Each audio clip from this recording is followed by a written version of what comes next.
일본의 수도 도쿄에 임페리얼이라는 호텔이 있습니다. 제국 호텔이라고도 하지요.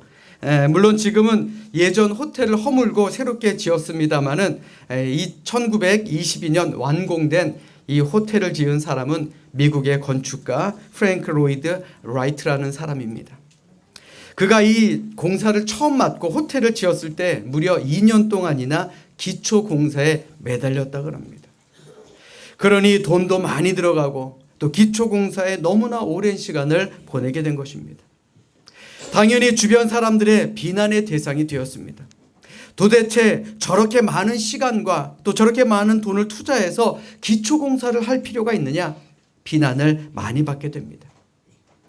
그래도 뜻을 굽히지 않습니다. 기초 공사 2년, 나머지 공사 2년. 그래서 4년 만에 이 호텔은 완성이 되었습니다.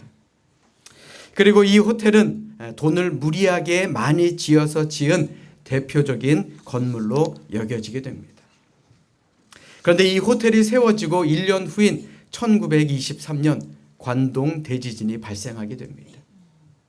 이 대지진 때 동경 안에 있던 건물 중에 하나도 손상이 되지 않고 견고하게 서 있을 수 있었던 건물이 바로 이 호텔이었다라는 것입니다. 그 후로 프랭크 로이드 라이트라는 이름은 일본 건축계의 신화가 되었다라는 이야기입니다. 어떤 건물을 짓는데도 가장 중요한 것이 무엇입니까? 기초입니다. 우리 인생에도 마찬가지지요. 기초가 중요한 것입니다. 그뿐 아니라 우리의 신앙에도 이 기초라는 것이 대단히 중요합니다. 기본이 든든하게 되어 있지 않으면 작은 위기가 몰려와도 우리는 무너질 수밖에 없게 되는 것입니다. 여러분들 잘 생각해 보십시오. 우리가 믿음 생활을 하는 데 있어서 가장 큰 어려움을 겪을 때가 언제였습니까? 바로 기초를 세울 때 아닙니까? 믿음 생활이 습관이 될 수 있도록 할 때가 제일 힘들지 않았습니까? 주일 하루만큼은 예배에 최선을 다하겠다 결단을 세웠을 그때, 또 다른 건 몰라도 내가 새벽 기도에는 열심히 반드시 참석하겠다라는 결단을 세웠을 때, 그때가 제일 힘들지 않습니까? 사실 적당한 선에 머물러 있으면 무리할 것이 없어서 참으로 편합니다. 또 믿지 않는 가족들과 갈등도 겪을 이유가 아무것도 없습니다. 그러나 우리가 하나님을 향한 비전을 가지고 미래를 위해서 우리의 믿음이 성장할 수 있는 그런 비전을 가졌다면 우리는 어떠한 대가를 지불해서라도 변화받는 사람들이 되어야 하는 것입니다. 그 대가가 지불되어야 우리는 변화와 새로움을 기대할 수가 있다는 것입니다. 아멘. 아멘. 우리 가슴에 손을 한번 딱 올려보십시오.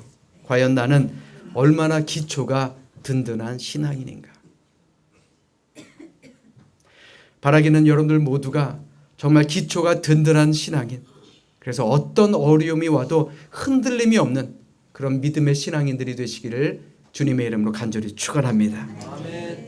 오늘 우리가 읽은 본문에서 엘리야는 세상을 향하여 도전장을 던집니다.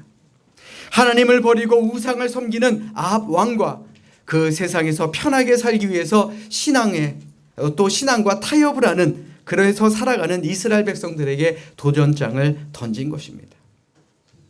오늘 본문의 배경은 주전 870년경 이스라엘의 오므리 왕이 죽고 그의 아들 아합이 왕이 되었을 때의 이야기입니다. 아합 왕은 이스라엘을 통치하면서 많은 죄를 저지르게 됩니다. 그가 어떤 죄를 지었느냐? 첫 번째, 이방인 여인 이세벨을 아내로 삼았습니다. 두 번째로 이세벨이 섬기던 바알 신을 받아들이게 됩니다. 세 번째로 전국 각지에 바알 산당을 짓게 만들었고, 네 번째로 바알의 선지자들을 보호하고 하나님의 선지자들을 죽였습니다. 다섯 번째, 백성들에게 강제로 바알을 섬기게 만들었고, 여섯 번째, 하나님의 제단은 허물어 버렸습니다. 그리고 마지막 일곱 번째, 백성들을 돌보지 않고 자기 안일에만 도취되어 있었습니다. 결국 이스라엘은 이 아합 왕의 죄로 인해서 3년 6개월이나 비가 오지 않는 그런 형벌을 받게 됩니다. 3년 이상 이스라엘에 비가 오지 않자 아합 왕은 자신의 잘못으로 비가 오게 된 것이 아니라 오히려 엘리야에게 왜 우리를 괴롭히느냐라고 한탄합니다. 그러나 엘리야가 무엇이라 말합니까? 오늘 본문 2절의 말씀입니다. 열왕기상 18장 18절의 말씀에 보시면 그가 대답하되 내가 이스라엘을 괴롭게 한 것이 아니라 당신과 당신의 아버지의 집이 괴롭게 하였으니 이는 여호와의 명령을 버렸고 당신이 바알들을 따랐습니다. 오히려 아합 왕의 죄를 지적하며 오히려 그에게 도전장을 내밉니다. 왕이여, 바알의 선지자 450명과 아세라 선지자 400명을 갈멜산으로 나오게 해주십시오. 그래서 참 하나님이 누구인지 밝히는 것이 어떻겠습니까? 그뿐 아닙니다. 이스라엘 백성들에게는 이렇게 말합니다. 너희가 어느 때까지 둘 사이에서 머뭇머뭇하려느냐. 즉 신앙의 분명한 태도를 가지라라고 엘리야는 말하고 있는 것입니다. 사랑 여러분, 우리의 신앙이 바로 서려면 어떻게 해야 됩니까? 아까도 말씀드렸죠. 신앙의 기본이 든든히 되어 있어야 되는 것입니다. 오늘 엘리야의 말씀을 통해서 우리가 깨달아야 할 것이 무엇이냐? 과연 무엇이 신앙의 기본 태도인가? 또 어떤 믿음을 가져야 우리가 하나님의 마음에 드는 그런 믿음의 사람이 될 수 있는가? 바라기는 오늘 이 시간이 우리의 믿음을 시험해 볼 수 있는 그런 귀한 시간이 되시기를 주님의 이름으로 축원합니다. 여러분들에게 묻겠습니다. 믿음의 기본을 갖춘 성도들이 되기를 원하십니까? 왜 아멘이 없어요? 원하십니까? 자, 그렇다면 우리 따라서 합니다. 말씀을 사모하며 삽시다. 신앙의 가장 기본이 무엇입니까? 하나님의 말씀을 사모하는 거예요. 하나님의 말씀을 귀하게 여기지 않으면 쉽게 유혹에 넘어가게 됩니다. 또 하나님의 말씀을 버리면 삶의 괴로움이 찾아오게 됩니다. 이스라엘 백성들을 보십시오. 그들이 하나님을 버리고 말씀을 버렸으니 3년 6개월이나 비가 오지 않아 괴로움을 당하게 됩니다. 성경은 그 이유를 이렇게 말합니다. 이스라엘 백성들이 하나님을 버리고 바알, 즉 우상을 섬겼기 때문이다. 이처럼 하나님의 말씀에 헌신하며 사는 것은 우리 신앙의 기본이요 축복된 삶을 살 수 있는 기본적인 요소인 것입니다. 바라기는 하나님의 말씀만이 우리의 영혼의 양식임을 믿으시기를 바랍니다. 다시 말해서 믿음의 기본은요, 성경의 말씀을 내 최고의 권위로 삼고 하나님의 말씀에 헌신하는 것입니다. 그런데 아합 왕은 어땠습니까? 하나님의 말씀을 헌신하는 것이 아니라 하나님의 명령을 버리지 않았습니까?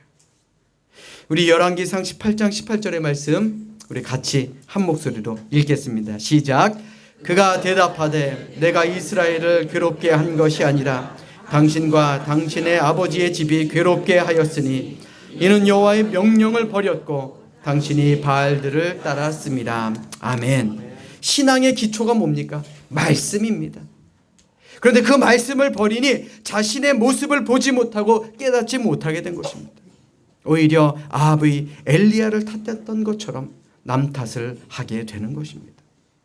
여러분들 잘 들으십시오. 우리도 하나님의 말씀을 멀리하면 남을 바라보게 됩니다. 우리가 하나님의 말씀대로 살지 않으면 내 잘못이 아닌 남의 잘못의 이야기로 세월을 보낼 수밖에 없다라는 것입니다. 창세기에 보십시오. 하나님은 아담과 하와에게 선악을 알게 하는 나무를 먹지 말라, 먹는 날에는 정령 죽으리라 라고 말씀하셨습니다. 그런데 아담은 여호와의 말씀을 따르지 않았죠. 그런데 창세기 3장 11절부터 12절의 말씀을 보시면 이상한 것을 발견할 수 있습니다. 이르시되 누가 너희의 벗었음을 내게 알렸느냐? 내가 내게 먹지 말라 명한 그 나무 열매를 내가 먹었느냐? 하나님이 이렇게 물어보십니다. 그때 아담이 뭐라고 대답합니까? 하나님이 주셔서 나와 함께 있게 하신 여자, 그가 그 나무 열매를 내게 주므로 내가 먹었나이다. 하나님이 원하신 대답은 이게 아닙니다. 하나님이 아담에게 하신 질문은 먹지 말라는 것도 먹었냐? 라는 말인데 아담은 하지 않아도 좋을 대답에 더 많은 시간을 소비했다라는 것입니다. 하나님이 나한테 이 여자 줬잖아요. 그런데 이 여자가 그거 먹고 나한테 주더라고요. 그래서 내가 먹었죠. 하나님의 명령대로 순종하지 않은 아담의 대답은 이상할 정도로 남에게 초점이 맞춰져 있다는 사실을 우리가 보게 되는 것입니다. 결국 하나님의 말씀에 순종하지 못하고 하나님의 말씀을 멀리하는 사람은 남을 탓하는 못난 사람이 될 수밖에 없다는 것입니다. 사울 왕도 마찬가지입니다. 아말렉과의 전쟁 때 하나님께서는 이 아말렉의 모든 것을 다 멸절시키라고 말씀하셨습니다. 그런데 사울은 좋은 것은 살려두었습니다. 사무엘 선지자가 왜 순종하지 않았느냐고 물어봅니다. 그때 사울이 뭐라고 대답하느냐? 하나님께 예배드리려고 제가 좋은 것들은 조금 남겨놓았습니다 라고 변명했다라는 것입니다. 사랑 여러분, 우리는 어떠합니까? 우리의 어려움 속에서 혹시 남 탓만 하며 살고 있는 것은 아닙니까? 말씀에 헌신하는 사람은 하나님의 거룩하심을 듣기만 해도 자신을 살필 줄 아는 그런 사람입니다. 그러므로 하나님의 말씀에 귀 기울일 줄 아는 그런 우리 모두가 되어야 하는 것입니다. 이것이 신앙의 가장 첫 번째 기본입니다. 아멘. 아멘. 우리는 말씀을 사모하는 그런 믿음의 기본을 가지고 있습니까? 바라기는 하나님의 말씀을 사모하는 우리 모든 성도들이 되시기를 주님의 이름으로 간절히 부탁드립니다. 아멘. 여러분들에게 또다시 묻겠습니다. 믿음의 기본을 갖춘 성도들이 되기를 원하십니까? 아멘. 그렇다면 따라서입니다. 하나님께 헌신하며 삽시다. 하나님께 헌신하며 삽시다. 자, 다시 한번요. 하나님께 헌신하며 삽시다. 하나님께 헌신하며 삽시다. 누가 하나님의 풍성함을 체험할 수 있느냐? 하나님께 적극적으로 헌신하는 사람들입니다. 하나님은 누구를 통해서 역사하시고 일하시느냐? 하나님께 온전히 헌신하는 사람을 통해 역사하시고 일하시는 것입니다. 엘리야 시대에 두 종류의 그리스도인이 있었습니다. 소극적으로 자신의 신앙을 지키던 사람이 있었고 반대로 적극적인 헌신의 사람 엘리야와 같은 사람도 있었습니다. 열왕기상 19장 18절의 말씀에 보시면 바알에게 무릎을 꿇지 않은 사람이 7,000명이나 있었다라고 성경은 말합니다. 그들은 우상 숭배로부터 자신을 지킨 사람입니다. 그런데 여러분들 잘 생각해 보십시오. 정말 필요할 때 엘리야에게 믿음의 동역자가 필요할 때 과연 그들은 지금 어디에 있는 것입니까? 소극적인 믿음은 정작 필요할 때 찾아볼 수도 없다라는 말입니다. 사랑하는 여러분, 성경은 우리로 하여금 세상의 빛이라고 하였습니다. 성경은 구원받은 그리스도인들에게 적극적이고 또 세상을 향해서 공격적인 믿음을 요구하고 있습니다. 하나님은 소극적인 신앙의 사람 7,000명을 통해서 역사하신 것이 아닙니다. 적극적인 믿음의 사람, 헌신하는 사람, 이 엘리야 한 사람을 통해서 역사하셨다라는 것을 우리는 기억하며 살아야 하는 것입니다. 아멘. 아멘. 아멘. 오늘 본문 22절의 말씀 우리 같이 읽겠습니다. 22절 말씀입니다. 시작. 엘리야가 백성에게 이르되 여호와의 선지자는 나만 홀로 남았으나 바알의 선지자는 450명이로다. 아멘. 하나님을 따르며 하나님께 헌신하는 사람 엘리야 한 사람밖에 없었습니다. 아무도 그를 도와줄 사람이 없었습니다. 이 대결은 아무 가능성도 보이지 않았습니다. 이러한 상황임에도 불구하고 엘리야는 과감하게 그들을 부르고 당신들이 따르고 있는 신과 내가 믿고 있는 하나님 한번 대결해보자라고 요구하고 있는 것입니다. 사랑하는 여러분, 신앙이라는 것이 이런 것입니다. 하나님께 온전히 헌신되어 있는 것, 하나님이 원하시는 헌신하는 삶을 사는 것, 이것이 참된 신앙인 줄로 믿으시기 바랍니다. 아멘. 헌신이 곧 나의 운명을 결정합니다. 어떤 인생도 헌신 없이는 위대해질 수가 없는 것입니다.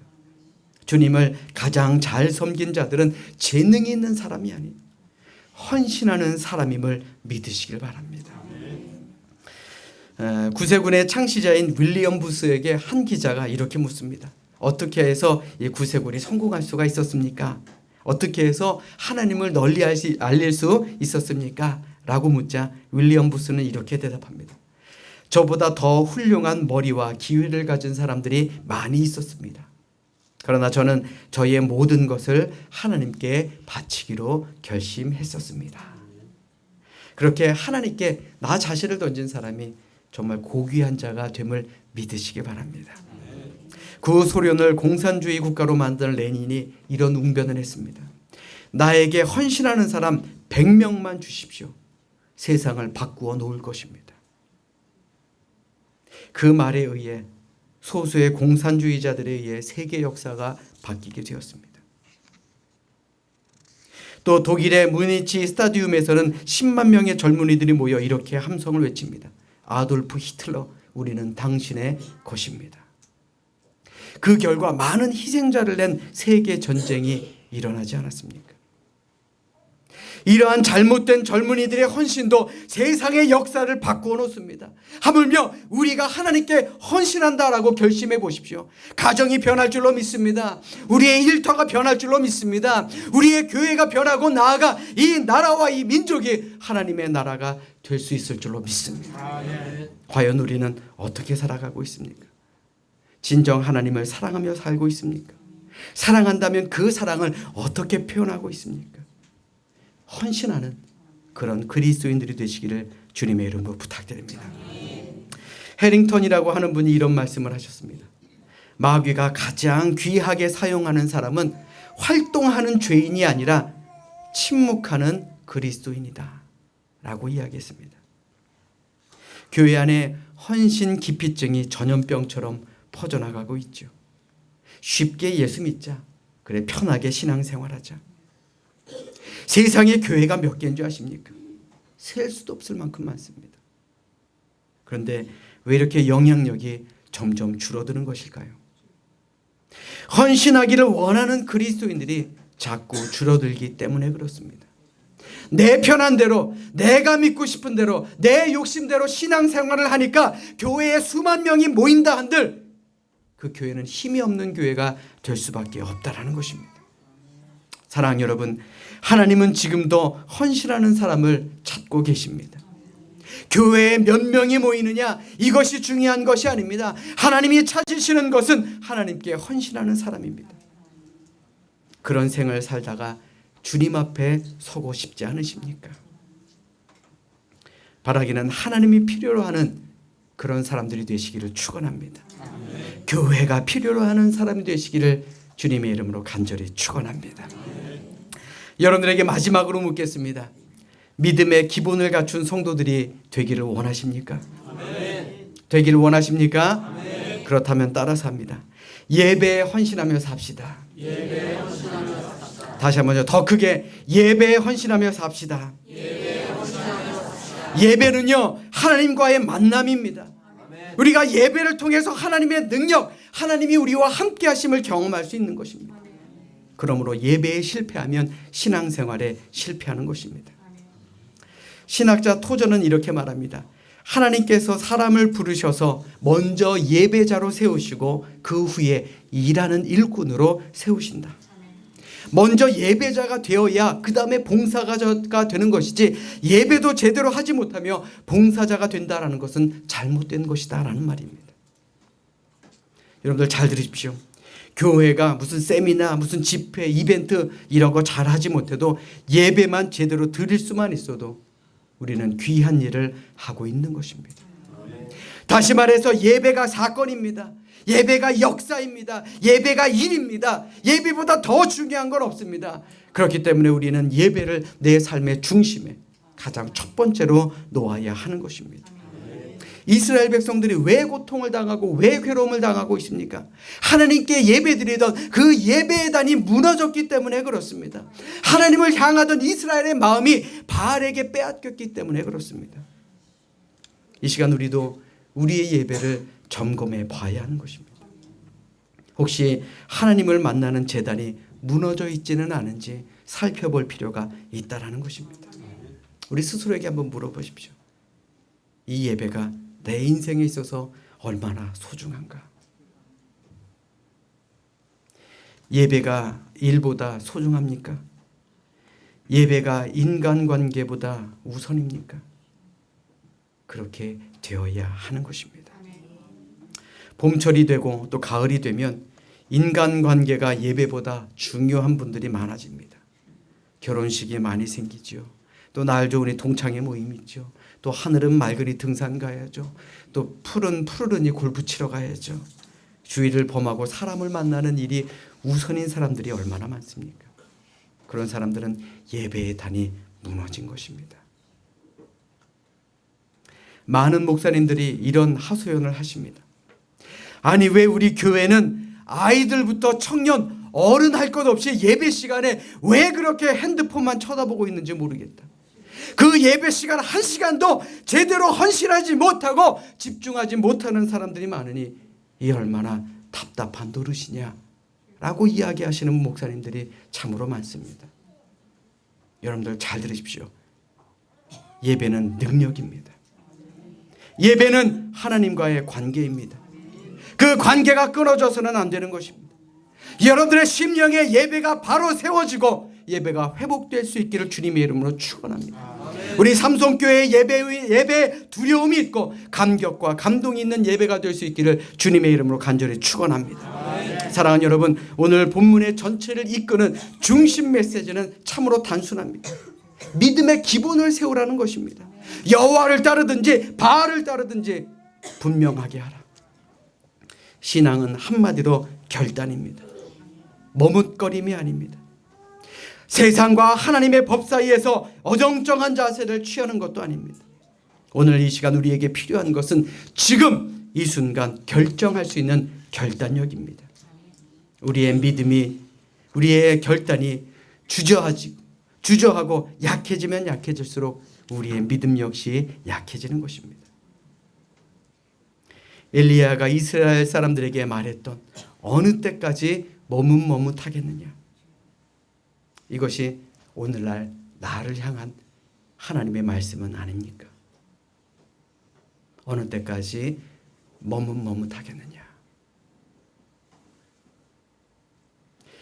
바라기는 말씀에 헌신하는 사람, 또 하나님께 헌신하는 사람, 예배를 중요하게 여길 줄 아는 기초가 든든한 우리 복된 믿음의 성도들이 되시기를 주님의 이름으로 부탁드립니다. 아멘. 하나님과 바알 사이에서 머뭇머뭇하지 않고 믿음의 올바른 선택을 함으로 축복된 삶을 사시는 우리 모두가 되시기를 주님의 이름으로 간절히 축원합니다. 축원합니다. 기도하겠습니다.